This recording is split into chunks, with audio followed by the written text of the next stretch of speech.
Newborn respiratory distress refers to an increased work of breathing beginning in the first days of life. If not recognized and treated promptly, respiratory distress can lead to respiratory failure.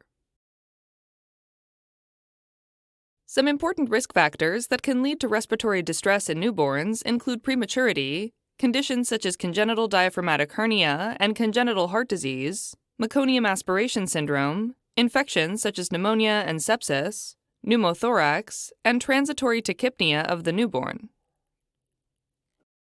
When a newborn presents with respiratory distress, first perform an ABCDE assessment to determine if they are unstable or stable. If unstable, stabilize their airway, breathing, and circulation. In severe cases, you might need to intubate your patient and start mechanical ventilation. Next, obtain IV access and put your patient on continuous vital sign monitoring, including respiratory rate and pulse oximetry. Finally, if needed, don't forget to provide supplemental oxygen. Now, let's return to the ABCDE assessment and take a look at stable patients. In this case, obtain a focused history and physical exam and check pulse oximetry. History reveals the beginning of respiratory distress in the newborn period. The physical exam reveals signs of respiratory distress, such as grunting, nasal flaring, and suprasternal, intercostal, or subcostal retractions. Tachypnea, or a respiratory rate above 60 per minute, will also be present. Depending on the underlying cause, you may also hear wheezing or crackles on auscultation. Finally, pulse oximetry might show oxygen saturation below 90%. These findings are suggestive of respiratory distress, so your next step is to look for an underlying cause. Start by assessing prenatal ultrasound findings. If you detect an abnormal prenatal ultrasound finding that increases the risk of respiratory distress, you should consider congenital defects. Then order a chest X-ray, as well as an echocardiogram if needed. First, let's start with congenital heart defects. In this case, your patient's history usually reveals prenatal identification of a congenital heart defect, and there might even be a family history of congenital heart defects. The physical examination could reveal a cyanotic newborn with or without a heart murmur, loud S2, or hepatomegaly. Chest X-ray commonly shows cardiomegaly and increased pulmonary vascularity. Finally, the echocardiogram will confirm the presence of structural heart abnormalities or defects with pulmonary overcirculation. With these findings, you can confirm the diagnosis of a congenital heart defect. Now, here's a clinical pearl to keep in mind. If an echocardiogram is not available, you could use the hyperoxia test to distinguish congenital heart conditions from lung conditions. The test is based on the premise that supplemental oxygen will not increase the PaO2 in the presence of congenital heart disease to the same degree it would with isolated pulmonary disease. To perform a hyperoxia test, provide the newborn with 100% oxygen for several minutes and check their oxygen saturation. In newborns with cyanotic heart defects with an intracardiac shunt that bypasses the lungs, pulse oximetry will show little to no improvement in oxygenation. On the other hand, when the disease is primarily a pulmonary condition, such as pneumonia or respiratory distress syndrome, the oxygen saturation will improve and rise beyond 90%. Next up is the tracheoesophageal fistula. These patients might have a prenatal ultrasound finding of polyhydramnios with features of vectoral association, which includes vertebral, anal, cardiac, tracheoesophageal, renal, or limb abnormalities. Physical examination usually reveals mucus and saliva bubbling from the nose and mouth. You might even notice a single artery in the umbilical cord, as well as various findings consistent with vectoral, such as anal atresia or absent thumbs. Before you order a chest X-ray, place an orogastric tube. In these patients, the radiograph will likely demonstrate a coiled tube within the esophagus, suggesting the presence of a tracheoesophageal fistula with esophageal atresia. Finally, let's go over the congenital diaphragmatic hernia, or CDH for short. In this case, prenatal ultrasound will mention a congenital diaphragmatic hernia. The physical exam will reveal a scaphoid abdomen and the presence of bowel sounds in the chest. These findings are indicative of congenital diaphragmatic hernia, but if the diagnosis is still unclear, order a chest X-ray. X-ray findings suggestive of CDH include bowel loops and gas visible in the left hemithorax, with displacement of the cardiac silhouette to the right. Keep in mind that CDH most often occurs on the left side since the liver usually blocks the intestines from migrating into the chest cavity. At this point, you can confirm the diagnosis of a congenital diaphragmatic hernia. Now, here's a clinical pearl to keep in mind. Some craniofacial malformations can cause upper airway obstruction shortly after birth. One example is bilateral choanal atresia, which blocks the posterior nares.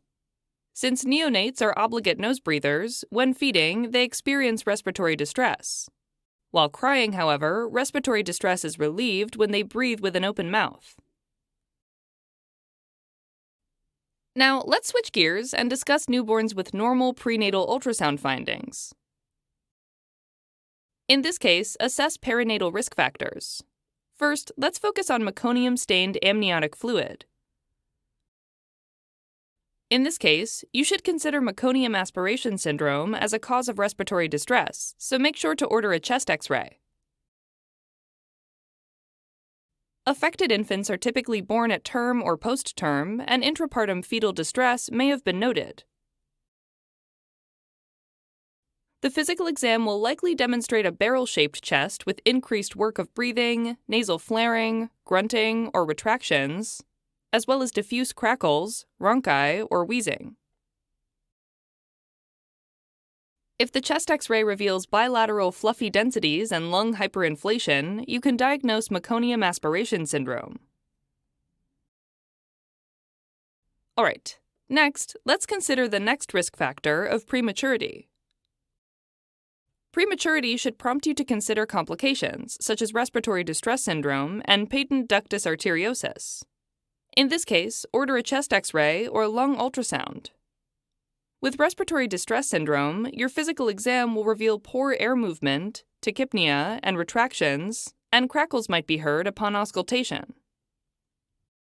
If the X-ray reveals a ground glass appearance with air bronchograms and hypoexpansion, or if the ultrasound shows compact B lines with an echographic white lung appearance, diagnose respiratory distress syndrome.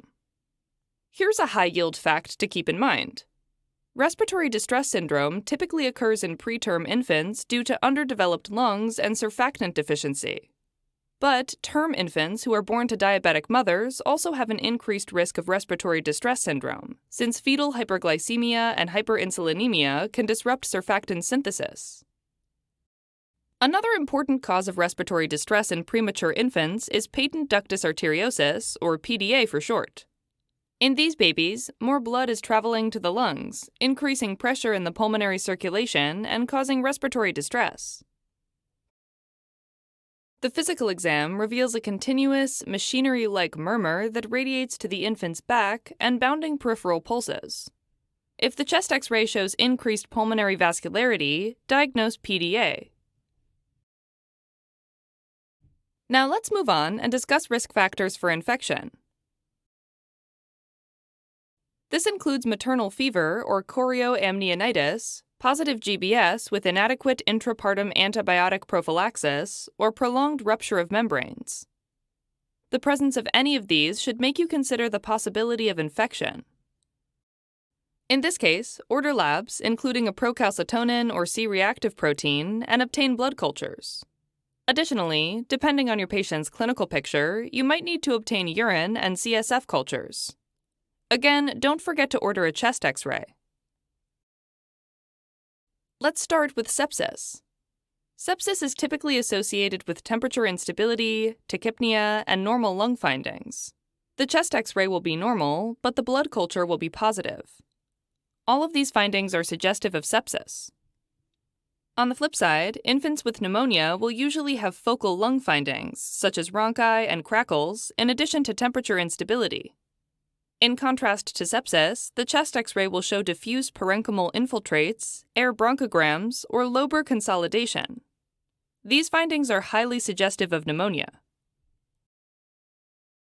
Next, let's discuss patients with respiratory distress who have been receiving mechanical ventilation. For these patients, be sure to consider the possibility of pneumothorax and order a chest X-ray or lung ultrasound. The physical exam will reveal decreased breath sounds on the affected side, while chest X-ray findings include a shadow of visceral pleura with absent lung markings. Additionally, lung ultrasound findings include the absence of lung sliding and B-lines with the presence of a lung point. With these findings, you can confirm the diagnosis of pneumothorax. Now, here's a clinical pearl to keep in mind. If your patient develops hypotension, tachycardia, and tracheal deviation, you should immediately suspect tension pneumothorax and perform an emergency thoracostomy and tube placement. Now let's switch our focus to risk factors for delayed transition of newborn. This includes infants born by cesarean delivery, who had a precipitous delivery, or whose mothers have diabetes, as well as newborns without any identifiable risk factors.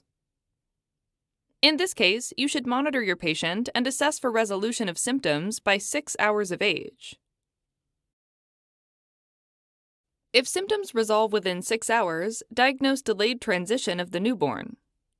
On the other hand, if your patient has persistent respiratory distress, consider ordering imaging studies such as a chest X-ray or lung ultrasound. Infants with transient tachypnea of the newborn typically have respiratory distress that lasts beyond 6 hours of life.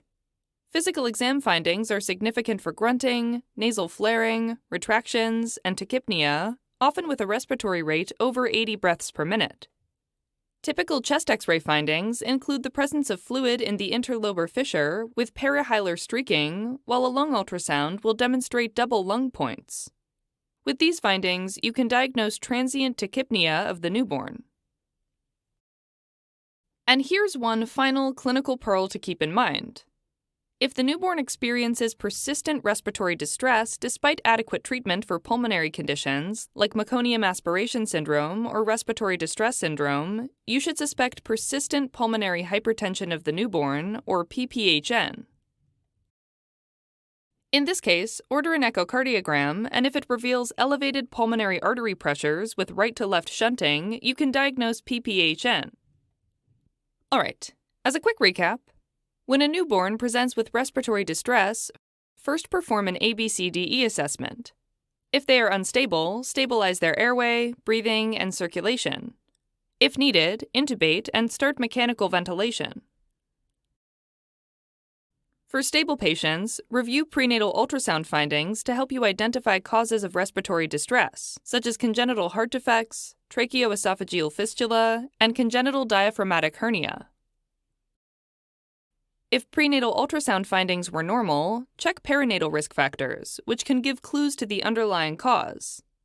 The most important acquired causes of respiratory distress include meconium aspiration syndrome, respiratory distress syndrome, patent ductus arteriosus, infections, and pneumothorax. Finally, don't forget that in some infants, respiratory distress can be transient. In this case, you should think of delayed transition and transient tachypnea of the newborn.